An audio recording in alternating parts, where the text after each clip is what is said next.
নমস্কার বন্ধুরা, এটা মঙ্গলবারের ভিডিও। আমার একটু ছাড়তে দেরি হয়ে গেল। আর মঙ্গলবার মানেই তো আমাদের নিরামিষ। তো এখন বাজে দুপুর 1:30, তো নিয়ে এসেছি আমাদের খাবার। তো চলো দেখি আজকে দুপুরে মেনুতে কি আছে। এখানে করেছি সজনে ফুল, বেগুন আর আলু দিয়ে ভাজা, আর আছে লাল শাক ভাজা নিরামিষ, আর করেছি এখানে লাউ আর উচ্ছে দিয়ে মটর ডাল, আর আছে সব রকমের সবজি দিয়ে পালং শাকের একটা তরকারি বা ঘ্যাটও বলা যেতে পারে, কেননা এই ডালটার সাথে কিন্তু এই ঘ্যাটটা খেতে ভীষণই ভালো লাগে। আর ঘরে ছিল শশা, তো আমি শশা কেটে নিয়ে, তোমরা তো সবাই জানো যে এই সময়টা উচ্ছে আর সজনে ফুল খাওয়া ভীষণই ভালো, তাই আমি সজনে ফুলের এই চচ্চড়িটা করেছি। আর দেখো সকালে ছেলে এই ডালটার মধ্যে যে উচ্ছে আর লাউ ছিল সেটা খাইনি, ও রেখে দিয়েছে, তো ওইটা এখন আমি খেয়ে নেবো।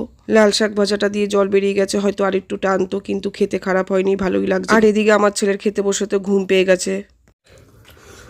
আজ খুব ঘুম পেয়েছে, ক্লান্ত। অ্যাকচুয়ালি সকালবেলা গেছিলাম তো স্কুলে, আজকে আমার ম্যাথ এক্সাম ছিল। আপনার ম্যাথ এক্সাম